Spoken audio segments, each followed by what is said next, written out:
అంతవరకు బెదరని లంక కథ ఒక్క పూటలో మారిపోయింది. అంతకాలం చెదరని రావణుని కల ఒక్క వానరుడికి కదిలిపోయింది. ఎవడో ఒక్కడు ఎలా వచ్చాడో ఎప్పుడొచ్చాడో. సైన్యం వెళుతోంది, చస్తోంది. మంత్రులు వెళ్తున్నారు కాని తిరిగి రావట్లేదు. చిన్న చిన్న విషయాలకు విసిగించొద్దనే ప్రభువు 10 తలలు పట్టు కూర్చున్నాడు. ఎవడీ ప్రాణి? ఇక తప్పక అతని కొడుకుల్లో బ్రహ్మాస్త్రము వంటి ఇంద్రజిత్తుని పంపాడు. చంపకు, పట్టితే వాణ్ణొక్కసారి చూడాలన్నాడు. మేఘనాథుడు కదిలాడు. ఒక్కో కక్ష దాటి అశోకవనం వైపు వెళుతున్నాడు. దగ్గర పడే కొద్దీ అలజడి పెరుగుతోంది.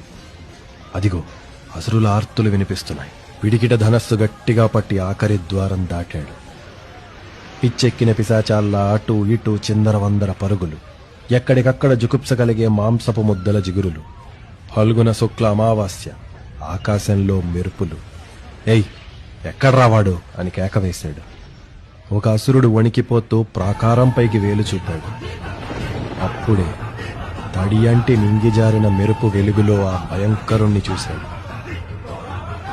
ఒక్క పొంగులో సింహగర్జన చేయగా ఆ కేకకి త్రికూటమే వణికిపోయింది. ప్రళయకాలము పుట్టి రుద్రుడే లంకలోకి దూకాడా? వింత రూపము కట్టి విష్ణు అవతారమెత్తాడా? ఆ ప్రాణి ఏదో జపం చేస్తోందే. ఏంటది? ఆకాశంలోకి అంతర్ధానమైన మేఘనాథుడు అప్పుడు విన్నాడు.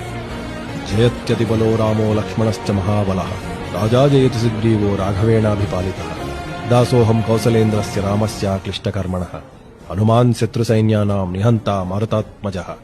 ఒక్క క్షణం మూకల్ని బాధేసి వనాలని కూల్చేసి నాశనం చేస్తోంది.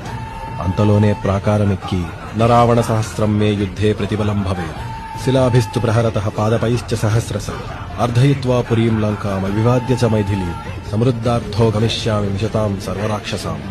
రాముడి దూతట లక్ష్మణుడికి జయము, సుగ్రీవుని దూతట సీతమ్మకు అభయము.